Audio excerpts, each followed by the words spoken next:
In the cold depths of space, where ancient civilizations measure their existence in millennia, and power is determined by the size of one's fleet, a single human transport ship drifts powerlessly toward a Zephyrian battlecruiser. The aliens aboard the massive vessel prepare for what they believe will be a routine boarding of primitive refugees. They have no idea they're about to witness something that will reshape their understanding of courage, sacrifice, and what it truly means to fight for something greater than yourself. What happens next will echo across the galaxy for generations, turning the name human from an unknown species into a battle cry that strikes fear into tyrants and hope into the oppressed. This is not just a story of first contact. This is the story of how humanity earned its place among the stars, not through superior technology or overwhelming numbers, but through something far more dangerous, an unbreakable will to protect those who cannot protect themselves. The galaxy thought it knew what strength looked like. It was wrong. Commander Thaxial of the Zephyrian Imperial Navy had seen many species in his 4 centuries of service. The tall, crystalline being stood on the bridge of the battlecruiser Stellar Dominion, his faceted eyes reflecting the tactical displays that showed a small, primitive vessel drifting helplessly in space. The ship's design was crude by galactic standards, built from welded metal plates and powered by what appeared to be chemical rockets.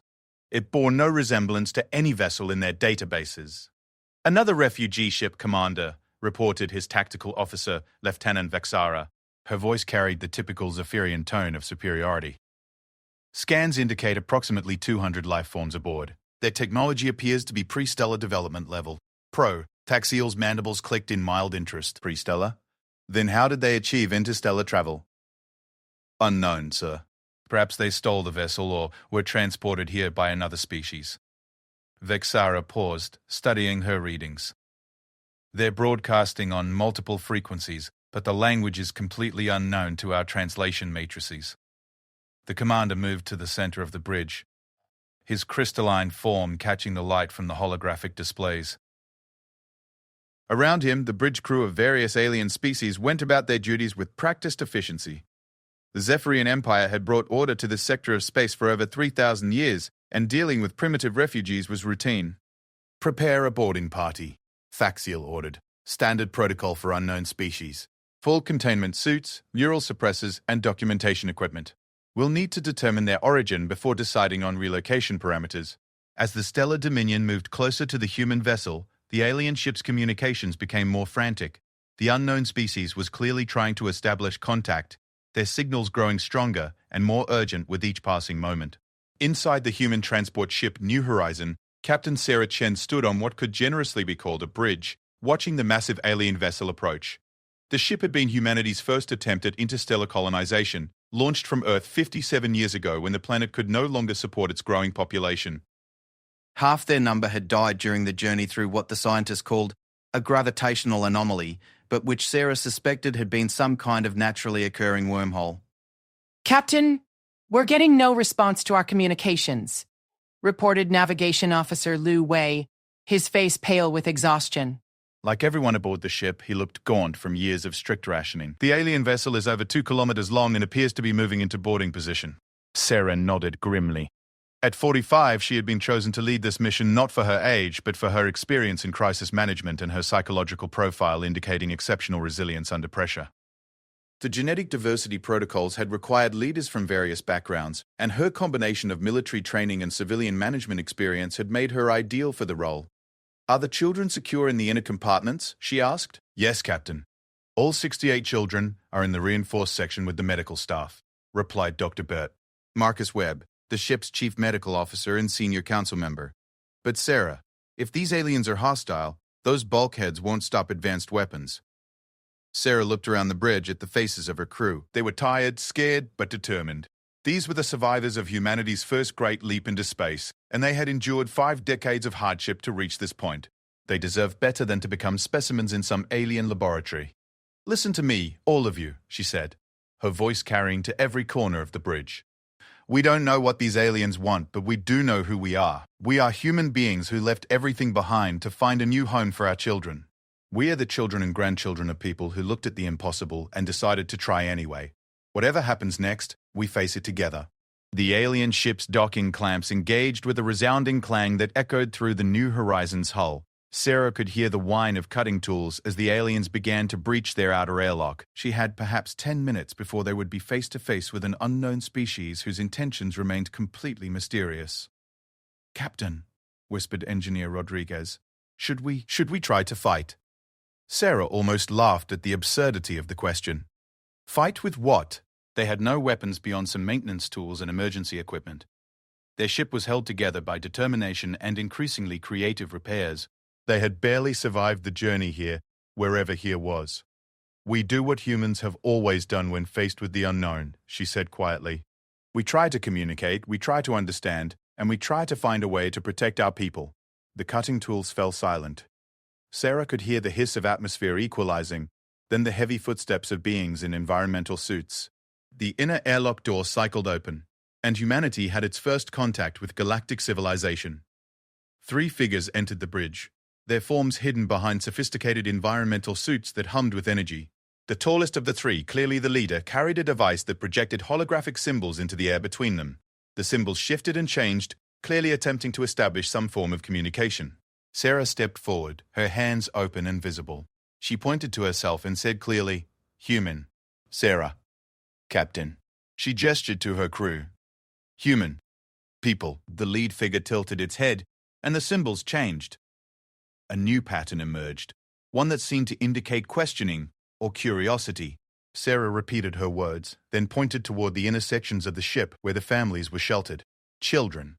Families. Home," she said, using simple concepts and hoping that universal parental instincts might translate across species. The alien leader made a sound that was filtered through its suit's speakers, emerging as a series of harmonic tones. The translation device worked frantically, symbols cascading through the air as it tried to parse the language. After several minutes, crude but recognizable words began to appear in the holographic display. "You are refugees." The symbols spelled out haltingly. Sarah nodded vigorously. "Yes, refugees. Seeking new home. For children." She gestured again toward the inner compartments. The aliens exchanged sounds among themselves, their translation devices working overtime. Sarah caught fragments of their discussion through the evolving symbols. Primitive, dangerous, protocol, and containment. The word containment sent a chill through Sarah's spine. She had studied enough history to know what that usually meant when a more advanced civilization encountered a less developed one. "Please," she said, stepping closer to the alien leader. "We mean no harm. We only seek safety for our children." The lead alien raised what might have been a hand, and Sarah stopped moving. Through the translation device, new words appeared. "You will come, all of you. For processing and relocation. Resistance is not advised." Dr. Webb stepped forward beside Sarah. "Captain, I don't think we have a choice." Sarah looked at the alien figures, then at her crew, then at the bulkheads that separated them from their most precious cargo, the next generation of humanity. These children had never seen Earth, had never known anything but the inside of a spacecraft, and their only hope for a future lay in whatever decision she made in the next few moments. "We will cooperate," she said finally. "But we ask that you treat our people with dignity. We are not animals." The translation took several moments to process, and Sarah could see the aliens conferring among themselves. Finally, new symbols appeared. "Your dignity will be determined by your behavior. Prepare for transport." As the aliens began to organize the evacuation of the New Horizon, Sarah couldn't shake the feeling that this first contact was about to become something much more significant than a simple refugee processing. The way the lead alien had paused at her mention of dignity suggested that the concept might not be as straightforward in galactic politics as she had hoped. Within hours, 200 humans found themselves aboard the massive Zephyrian vessel, separated into different sections based on age and gender, facing an uncertain future among the stars. None of them yet realized that their arrival would trigger a chain of events that would transform both humanity's destiny and the political landscape of an entire galactic sector. Commander Thaxiel stood in his ready room, studying the preliminary reports on the new species. The humans were indeed primitive by galactic standards, but there was something in their behavior patterns that intrigued him. Unlike most refugee populations, they had shown remarkable organization and discipline during the boarding process. The adults had prioritized the safety of their young ones above their own comfort, and they had adapted to the alien environment with surprising speed. "Most interesting, Commander," observed his science officer, a scholarly Vorthan named Dr. Rotar Quilex. Their physiological stress readings remained remarkably stable throughout the encounter. Either they are more resilient than typical primitive species, or they possess some form of emotional regulation that our scans cannot detect. Faxial nodded thoughtfully. Continue monitoring them. And, Doctor, Quilex, increase security around their quarters. Something tells me these humans are going to be more complicated than standard refugee processing protocols can handle. He had no idea how right he was. 3 days after their capture, Sarah Chen found herself in what the Zephyrians called an orientation chamber, though it felt more like an interrogation room. The walls were lined with a material that seemed to shift between transparent and opaque depending on the viewing angle, and holographic displays showed star charts, species classifications, and what appeared to be legal documents in dozens of alien languages. Across from her sat Dr. Quilex, the Vorthan science officer, whose forearms moved independently as he manipulated various recording devices. His species resembled what humans might call a cross between an octopus and a praying mantis, with intelligent compound eyes that seemed to see everything at once. Captain Chen, Dr. Quilex said through the translation device, your species presents several unique challenges for our standard relocation protocols. According to galactic law, primitive species discovered in controlled space must be relocated to designated preservation worlds where they can develop naturally without interference. Sarah leaned forward. Preservation worlds? You make us sound like an endangered animal species. From a legal standpoint, that is precisely what you are, Dr. Boat. Quilex replied without emotion. Your technology level classifies you as a Type 0.7 civilization on the Kardashev-Zephyr scale. You have achieved interstellar travel but lack the political, social, and technological infrastructure necessary for full galactic citizenship. The translation device struggled with several concepts, but Sarah got the general idea. Humanity was being treated like a protected species that needed to be kept away from more advanced civilizations for their own good. What about our children? She asked. They've never known any world but the inside of our ship. How is isolating them on some primitive planet protecting them? Doctor. Quilex paused in his data recording. An interesting question. Tell me, Captain Chen, what do you know about the galactic political structure? Sarah shook her head. Nothing. We didn't even know there was one until 3 days ago. Then, allow me to educate you. The holographic displays shifted to show a 3-dimensional map of the local galactic sector. This region of space is controlled by the Zephyrian Empire, which maintains order through superior technology and strict adherence to established protocols.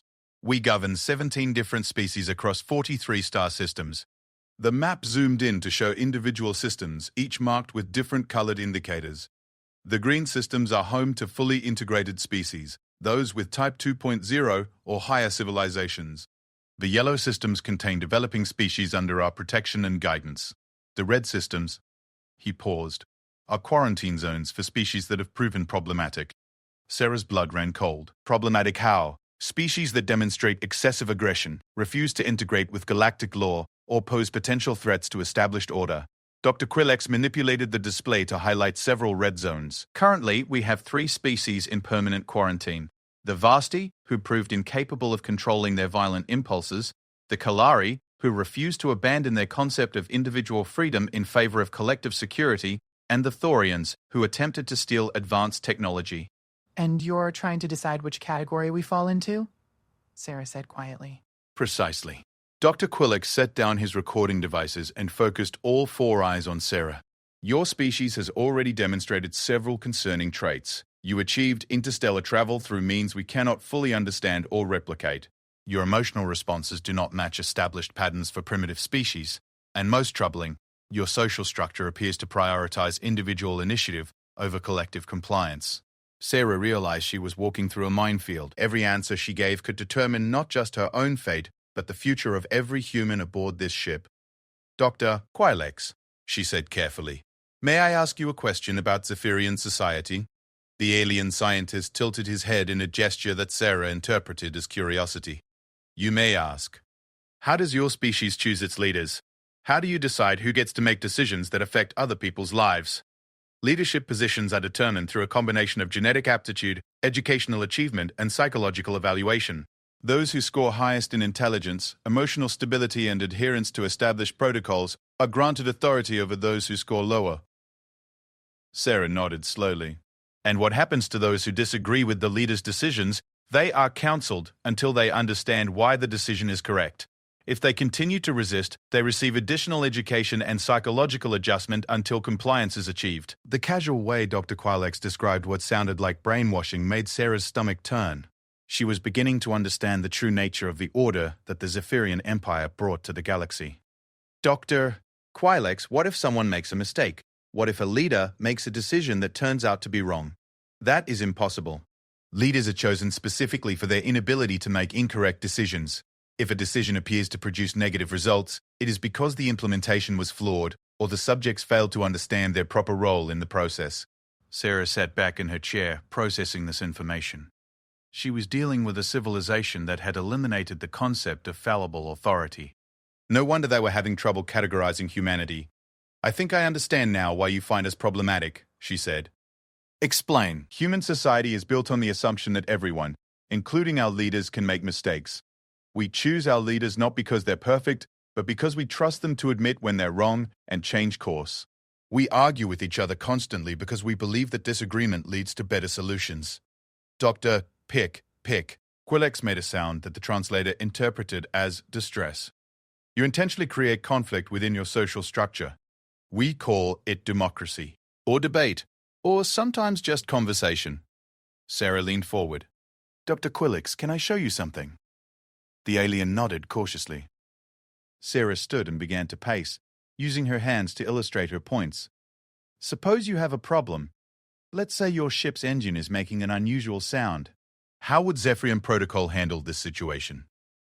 The chief engineer would analyze the situation, determine the appropriate solution based on established procedures, and implement the correction.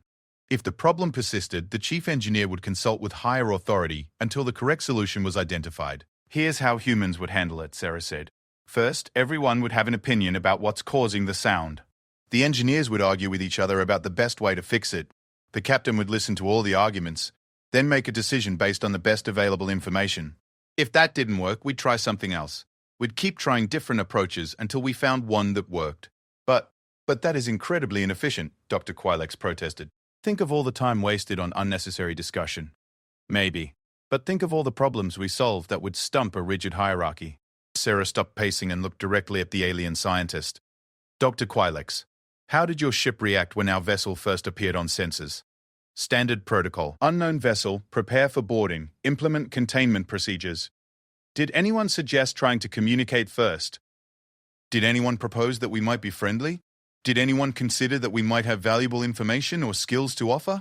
Dr. Quilex was quiet for a long moment. Such considerations would have been improper.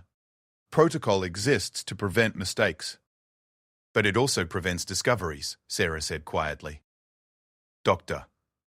Quilex, in the 3 days we've been aboard your ship, how many of your crew members have talked to any of my people? Fraternization with primitive species is not permitted, so you're making decisions about our future without ever having a real conversation with us. Sarah sat back down. You're deciding whether we're dangerous based on protocols written by people who have never met a human being. The silence stretched for nearly a minute before Dr. Quilex spoke again. What would you propose instead? Sarah felt a glimmer of hope. Give us a chance to prove ourselves. Not according to your established categories, but according to our actual behavior. Judge us by what we do, not by what your protocols say we should do. And if your behavior proves dangerous to galactic order? Sarah looked at the alien scientist, thinking of the children in the ship's holds, the families who had sacrificed everything for the chance at a new life, the crew members who had kept hope alive through 5 decades in space. Then judge us for our real crimes, not for failing to fit your categories. Dr. Quilex gathered his recording devices. I will present your discussion to Commander Thaxiel. He will make the final determination about your species classification. As the Vorthan scientist left the chamber, Sarah realized that she had just participated in humanity's first diplomatic negotiation with an alien species. The fate of 200 people now rested on whether she had made a compelling case for giving humanity a chance to prove itself. She had no way of knowing that their conversation had been monitored by other species aboard the ship, or that word of the strange new species that questioned authority and embraced uncertainty was already spreading through the galactic communication networks. In his private quarters, Commander Thaxiel reviewed Dr. Quilex's report with growing concern. The human leader's questions had exposed uncomfortable truths about Zephyrian society that most citizens never thought to examine. Worse, her casual dismissal of established authority threatened the very foundations upon which galactic order was built. Yet he could not deny that her people had shown remarkable adaptability and resilience. In 3 days, they had learned basic galactic protocols, established peaceful relationships with several crew members despite regulations, and even identified a flaw in the ship's environmental systems that had gone unnoticed for months. The humans were becoming a problem, but not in any way that existing protocols could address. They were neither aggressive enough for quarantine nor compliant enough for standard relocation. They were something new, something that didn't fit the established categories. And in a galaxy where everything had its proper place, that made them the most dangerous species Thaxiel had ever encountered. The crisis began 16 hours after Sarah's conversation with Dr. Quilix, announced by an alarm that sent the Stellar Dominion into immediate combat readiness. Red lights bathed the corridors as crew members rushed to battle stations, their movements precise and coordinated according to protocols refined over millennia.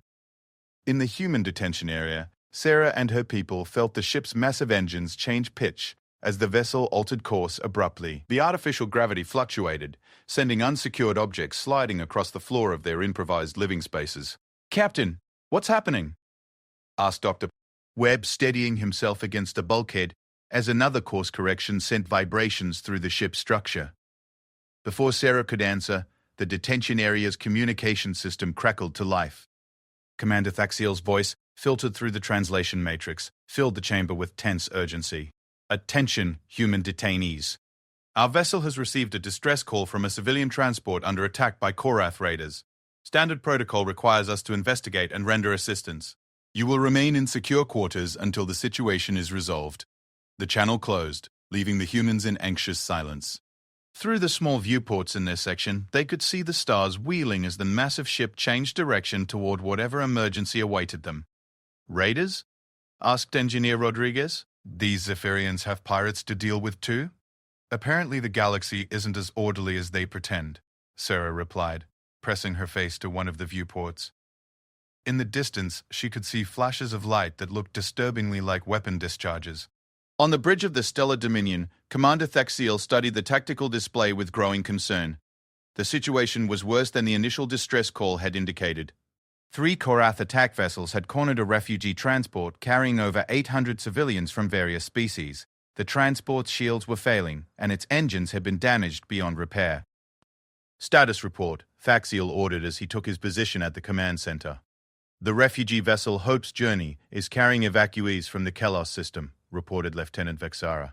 "Predominantly Minari civilians with their families fleeing the civil unrest in that sector. The Korath vessels are demanding surrender and threatening to destroy the ship if they resist." Thaxiel's crystalline features darkened. The Korath were a species that had rejected galactic civilization entirely, choosing instead to live as nomadic raiders who preyed on the weak and undefended.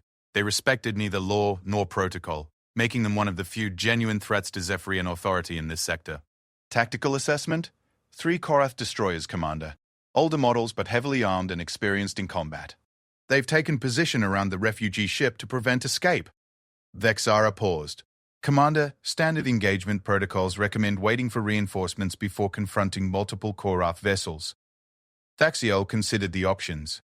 Protocol dictated caution when facing superior numbers, but 800 civilians would be dead or enslaved long before reinforcements could arrive. The decision required balancing established procedures against immediate necessity. "Prepare for combat engagement," he decided. All crews to battle stations. In the human detention area, Sarah felt the ship's weapon systems powering up, a deep vibration that resonated through the hull.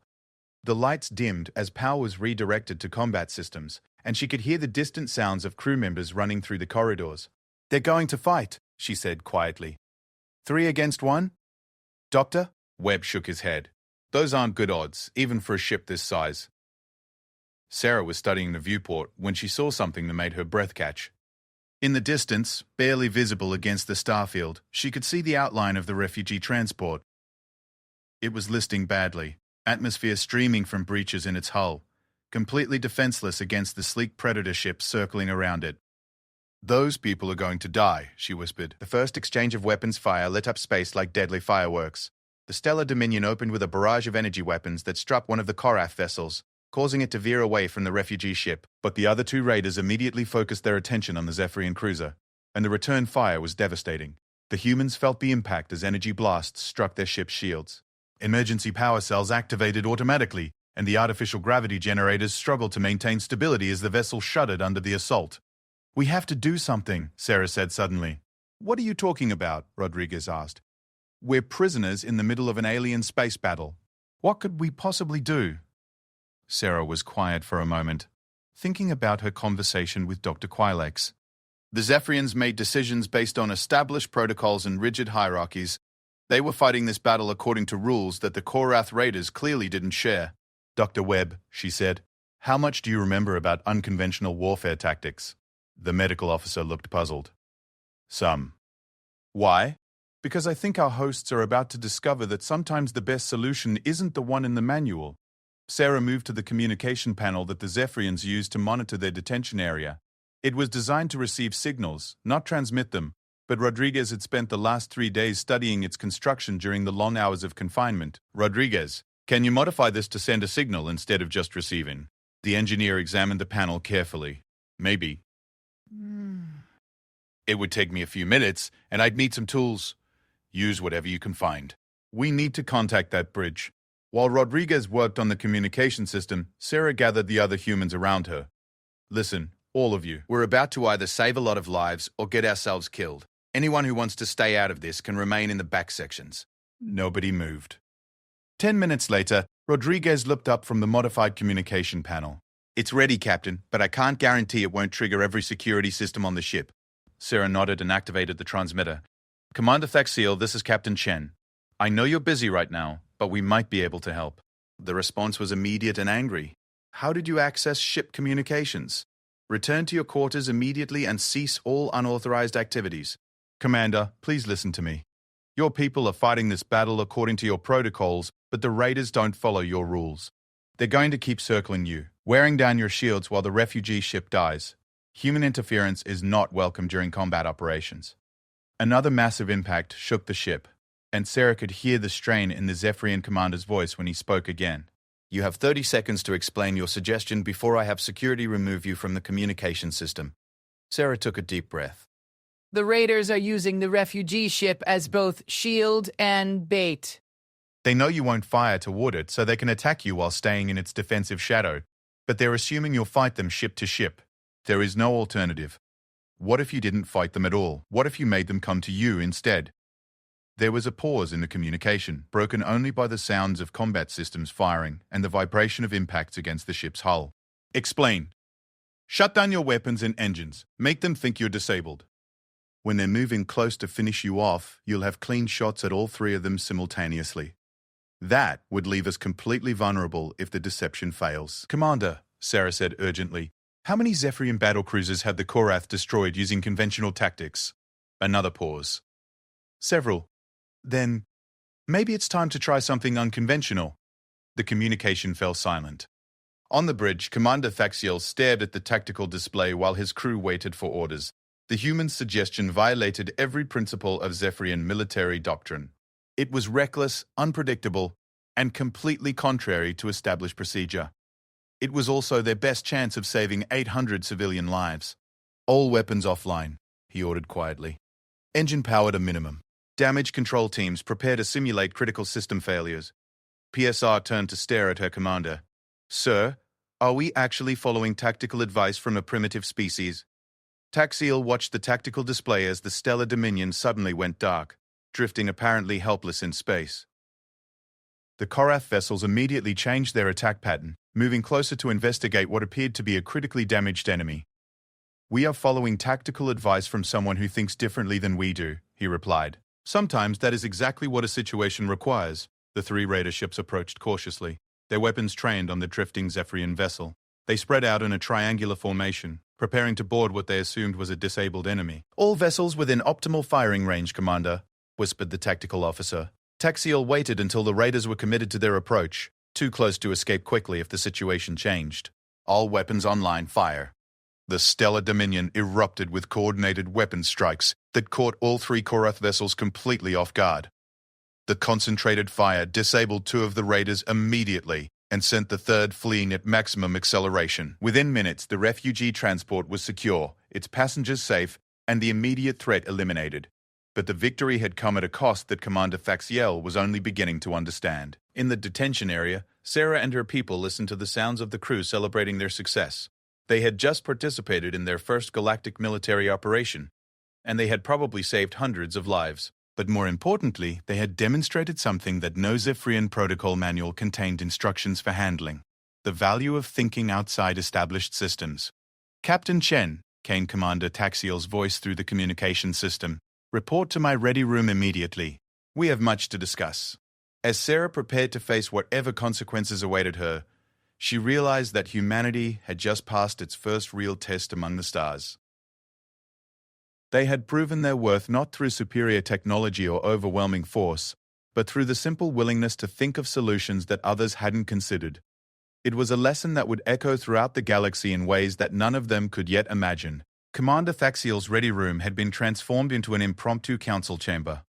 Representatives from 6 different species sat around the holographic conference table, their various forms creating a stark reminder of the diversity that made up galactic civilization. Sarah entered to find herself facing not just the Zephyrian commander, but what appeared to be some form of tribunal. "Captain Chen," Thaxiel began, his crystalline voice carrying formal weight, "allow me to introduce the senior staff and visiting dignitaries currently aboard the Stellar Dominion. Your actions during the recent combat situation have complicated your species classification review." Sarah took the offered seat, acutely aware that she was the only human in a room full of beings whose intentions remained unclear. "Complicated how, Commander?" A new voice answered her, belonging to a being whose species she didn't recognize. The creature appeared to be made of flowing liquid metal, its form constantly shifting but maintaining a roughly humanoid shape. "I am Ambassador Flux, HIAIASYIATHII, of the Liquid Assembly. We represent one of the oldest civilizations in this galactic sector. Your tactical contribution to today's victory raises questions about the primitive classification assigned to your species." Dr. Quilax, seated to the commander's right, manipulated a holographic display showing combat telemetry data. The tactical solution provided by Captain Chen demonstrates cognitive abilities inconsistent with pre-stellar development classifications. The innovation showed lateral thinking patterns that are typically associated with much more advanced civilizations. Sarah felt like she was being dissected by scientists. "With respect, we didn't invent unconventional tactics. We've been using them for thousands of years on our homeworld." "That," interjected another alien, "this one resembling a massive insectoid creature with multifaceted eyes, is precisely what concerns us. I am General Vorthak of the Mantid Defense Collective. Your species appears to have developed advanced military thinking without corresponding technological advancement. This pattern is historically associated with highly aggressive, expansionist civilizations." The accusation hung in the air like a sword ready to fall. Sarah realized that humanity's first successful contribution to galactic society was being interpreted as evidence of their potential danger. "General Vorthak," she said carefully, "may I ask about the species you've encountered that fit this pattern?" The insectoid general's mandibles clicked in what might have been approval. "The Vrex Empire, 600 years ago. They possessed sophisticated tactical knowledge but primitive technology. We assumed they posed minimal threat until they conquered 8-star systems, using captured advanced weapons and innovative battle strategies." "And what happened to them?" "Complete containment.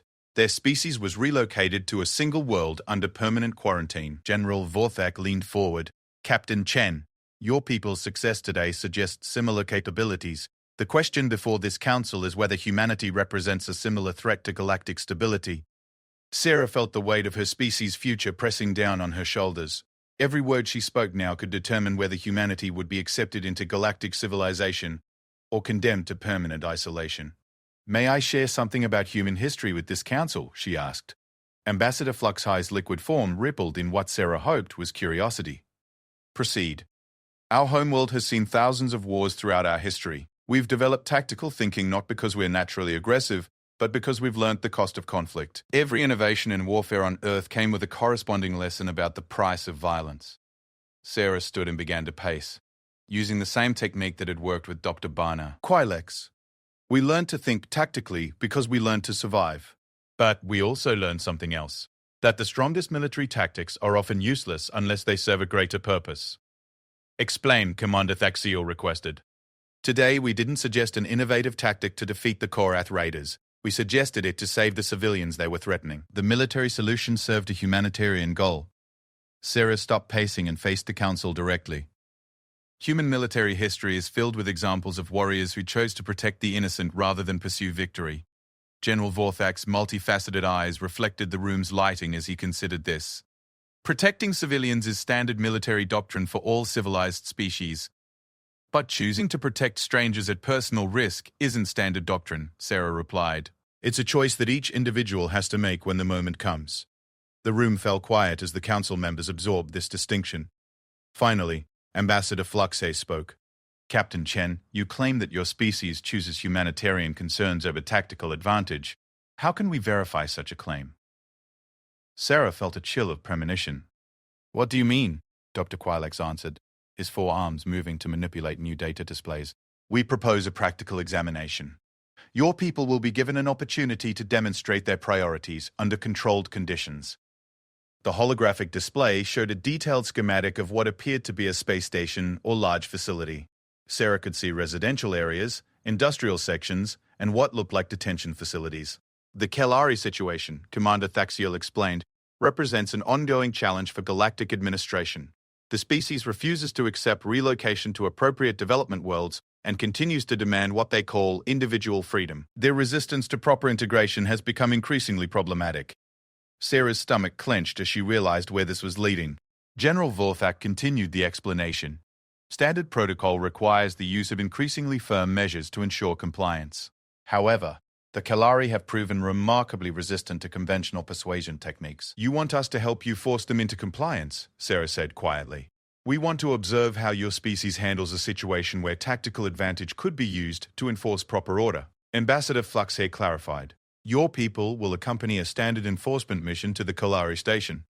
How you choose to apply your tactical abilities will demonstrate your true priorities. The trap was elegant in its simplicity.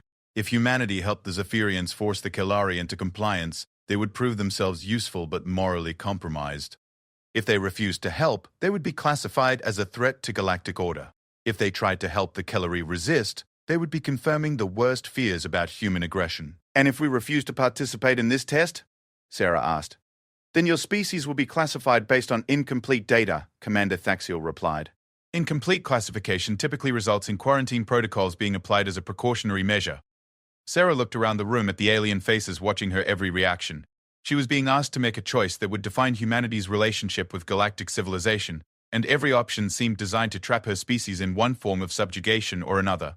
Commander Thaxiel, she said finally, may I ask you a personal question? The crystalline being tilted his head in curiosity. You may ask. Have you ever been in a situation where following orders would require you to do something that you personally believed was wrong? The question clearly made the commander uncomfortable. Around the table, several council members exchanged glances that Sarah couldn't interpret. Zephyrian military doctrine ensures that orders are never morally incorrect. Thaxiel replied, Our superiors possess greater knowledge and perspective than subordinates. Questioning orders indicates insufficient understanding. But what if your superior made a mistake? What if you could see a better solution that they couldn't? That would be impossible. Superiors are chosen specifically for their superior judgment. Sarah nodded slowly, beginning to understand the true scope of the challenge her species faced. Commander, what if I told you that every human in that detention area would rather die than participate in forcing innocent people into compliance against their will? The silence that followed was deafening. Finally, Ambassador Fluxay spoke. You would refuse a direct order from galactic authority? We would refuse to participate in what we consider to be morally wrong, regardless of who orders us to do it, Sarah replied. That's not aggression, Ambassador. That's conscience. General Vorthak's mandibles clicked rapidly. Conscience is a luxury that civilized species must abandon in favor of collective good. No, Sarah said firmly. Conscience is what makes civilization worth preserving. The council erupted into discussion, various alien languages creating a cacophony of sound that the translation system struggled to pass. Sarah stood in the center of the chaos, realizing that she had just articulated something that galactic civilization had apparently forgotten. The idea that individual moral judgment could supersede institutional authority. When the discussion finally died down, Commander Thaxiel spoke quietly. Captain Chen, your response has been noted. The Council will deliberate and reach a decision about your species classification. As Sarah was escorted back to the detention area, she couldn't shake the feeling that she had just fundamentally changed something about the galaxy's understanding of civilization itself. The question was whether that change would save humanity or condemn them. In the council chamber, the debate continued long into the ship's night cycle. For the first time in centuries, galactic authority was being questioned not through violence or rebellion, but through the simple assertion that morality could exist independent of official sanction. It was a concept that would either transform galactic civilization or destroy it. And the decision about which outcome would occur now rested in the hands of beings who had never encountered a species that valued individual conscience over collective compliance. The test was no longer just about humanity's worthiness to join galactic society. It had become a test of whether galactic society was worthy of humanity. The decision came 18 hours later, delivered not through official channels but through an emergency alert that sent the entire stellar dominion to battle stations. Sarah and her people felt the familiar vibration of the ship's weapons powering up, but this time the energy signature was different, more powerful, more focused, and accompanied by the deep thrumming of engines running at maximum capacity. Commander Thaxiel's voice echoed through the ship's communication system, but his words were directed specifically toward the human detention area. Captain Chen, report to Docking Bay 7 immediately. Bring your senior staff. Sarah exchanged glances with Dr. Webb and Engineer Rodriguez. Senior staff? We're prisoners, not crew members. The detention area's doors cycled open, revealing not the usual Zephyrian security escort, but Dr. Quilex accompanied by two beings Sarah had never seen before. One was clearly Kalari, humanoid but with distinctive ridged features and silver hair that seemed to move independently. The other was a young Zephyrian, barely more than an adolescent by their species standards. Captain Chen, Doctor, Quilex said, his forearms moving in what Sarah had learned indicated urgency. The situation has changed dramatically. The Council's deliberations have been interrupted by developments at the Kellery station. The Kalari representative stepped forward. I am Councillor Thren of the Kalari Resistance. 3 hours ago, Korath raiders attacked our station using information that could only have come from Zephyrian intelligence sources. Sarah felt a chill of understanding. Someone gave the raiders your location. Not someone, the young Zephyrian said, speaking for the first time. General Vorthak. I am Communications Officer Catherine, and I intercepted the transmission. The General provided the Korath with detailed station schematics and defensive capabilities in exchange for a percentage of captured slaves. Doctor. Quilex's compound eyes reflected his distress. The revelation has created a crisis within galactic authority. General Vorthak's actions violate every principle of civilized conduct, but his supporters claim that the Kellery resistance to relocation orders justified extraordinary measures. Sarah was trying to process the implications when Councillor Thren spoke again. Captain Chen, your reputation has preceded you. The story of your tactical assistance during the refugee rescue has spread throughout the communication networks. Some of us believe that humanity might be willing to help where established authority has failed. Help how? Sarah asked, though she suspected she already knew the answer. 8,000 Kellery civilians are trapped on a station under attack by Korath raiders who were given detailed intelligence about our defenses by a Zephyrian general, Thren replied. Our escape pods were sabotaged, our communications are jammed, and our defensive systems have been compromised. We have perhaps 6 hours before the station's shields fail completely. Dr. Quilex added, Commander Thaxiel has been ordered by Sector Command to maintain position and await reinforcements. The official position is that risking a battlecruiser to save Kellery civilians would be an inefficient use of resources. But unofficially? Sarah asked. Communications Officer Kethran answered quietly. Unofficially, Commander Thaxiel and several other senior officers are questioning whether galactic civilization is worth preserving if it allows genocide for administrative convenience.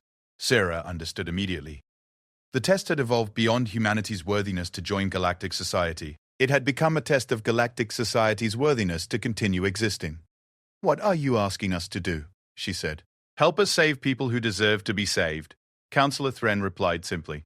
Not because authority orders it, not because protocol demands it, but because it's the right thing to do. 20 minutes later, Sarah stood in Docking Bay 7 watching her people board a Zephyrian assault transport alongside Kalari resistance fighters and Zephyrian crew members who had chosen conscience over orders. The strange alliance represented something unprecedented in galactic history. Beings from multiple species united not by authority or treaty, but by shared moral purpose. Commander Thaxiel approached as the loading continued. Captain Chen, I want you to understand what this mission represents. If we succeed in rescuing the Kalari civilians, we will have violated direct orders from Galactic Command. If we fail, we will have sacrificed the Stellar Dominion and everyone aboard for no gain. Commander, Sarah replied. May I ask what changed your mind about following orders? The crystalline being was quiet for a moment, watching Kalari and Zephyrian crew members working together to prepare rescue equipment. Your conversation with the Council raised questions I had never considered. Yesterday, I believed that authority was inherently correct because authority was chosen for its correctness. Today, I realize that authority can become corrupt, and when it does, someone must be willing to say no. Sarah nodded. That's a very human way of looking at things. Perhaps humanity has something to teach galactic civilization after all. The rescue mission launched 30 minutes later, carrying representatives of 3 species united by a principle that transcended governmental authority. The belief that protecting innocent lives was more important than following corrupt orders. The battle for the Kalari station was unlike anything in recorded galactic military history. Instead of the formal, protocol-driven warfare that characterized most conflicts, the rescue force fought with improvised tactics, flexible strategies, and most importantly, absolute commitment to saving civilian lives rather than achieving military objectives.